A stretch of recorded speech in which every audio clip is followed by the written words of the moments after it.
Welcome to the medical physiology lectures.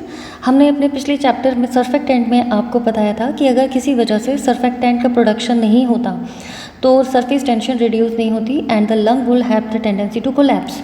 लेकिन infant में जब ये किसी वजह से रिड्यूस अमाउंट में प्रोड्यूस हो या एब्सेंट हो तो इसे बोलते हैं इन्फेंट रिस्पायरेटरी डिस्ट्रेस सिंड्रोम, जिसे IRDS भी कहते हैं। इसका दूसरा नाम है हाइलाइन मेम्ब्रेन डिसीज़। बहुत important MCQ questions, viva wise questions इस पे पूछे जाते हैं।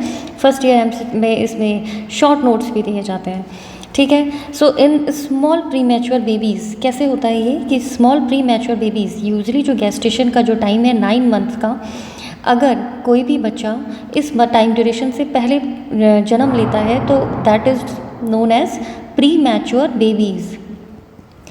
सो प्री मैच्योर बेबीज़ में क्या होता है, many of them whom alveoli with radii less than 1/4 that of an adult person. Usually क्या होता है, बेबीज़ में जो एल्वुलाई की रेडाई है, जो रेडियस है, यानी उसकी जो नॉर्मल एक्सपेंडेशन होता है, जितना उसका साइज़ होना चाहिए, अगर वो उससे कम है 1/4 से, as surfactant begin to be secreted in 6th and 7th month of the gestation even later.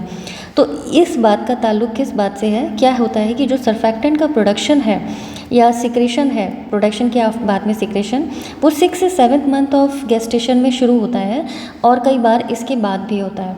तो अगर बच्चा पहले ही जन्म ले लेता है तो सर्फेक्टेंट का जो सिक्रेशन है वो या तो रिड्यूस होता है या होता ही नहीं है।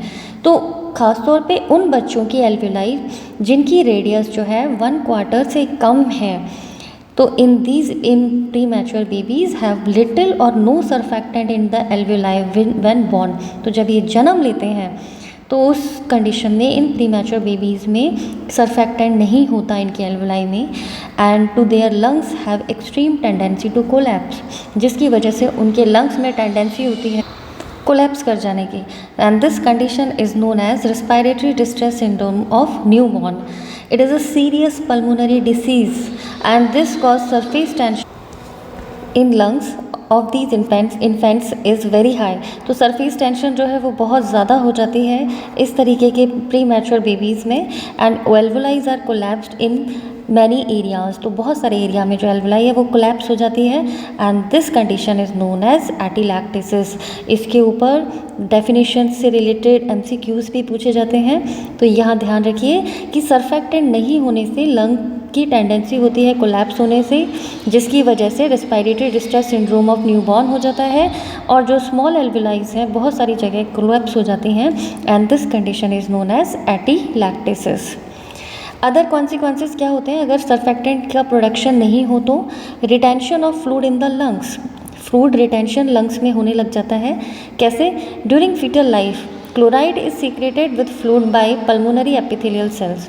जो क्लोराइड का सीक्रेशन है वो पल्मोनरी एपिथेलियल सेल्स से फ्लूइड में होने लगता है, लेकिन बर्थ के टाइम में, फीटल लाइफ में ये पल्मोनरी एपिथेलियल सेल्स के साथ ये आयन फ्लूइड में सीक्रेट होता है, ठीक है। लेकिन एट बर्थ, जब बर्थ होता है तो ये जो मैकेनिज्म है ये शिफ्ट हो जाती है sodium absorption by these cells via epithelial sodium channels, और ये पर्टिकुलर जो चैनल्स होते हैं वो होते हैं epithelial channels of sodium chlorides and fluid is absorbed with sodium. तो अब चूँकि सोडियम के एब्जॉर्प्शन पे ये चैनल शिफ्ट हो गए आफ्टर बर्थ, तो फ्लूइड जो है वो एब्जॉर्ब हो जाएगा सोडियम आयन के साथ, जिसके कारण प्रोलॉन्ग इमैच्योरिटी हो जाएगी किस चैनल की, ENA यानी एपिथेलियल सोडियम चैनल्स की। तो एपिथेलियल सोडियम चैनल्स की इमैच्योरिटी की वजह से बहुत सारी पल्मोनरी एबनॉर्मेलिटीज़ आ जाएंगी जो और भी ज़्यादा कॉन्सिक्वेंसेस क्रिएट कर देती हैं इन्फेंट्स रेस्पिरेटरी डिस्ट्रेस सिंड्रोम।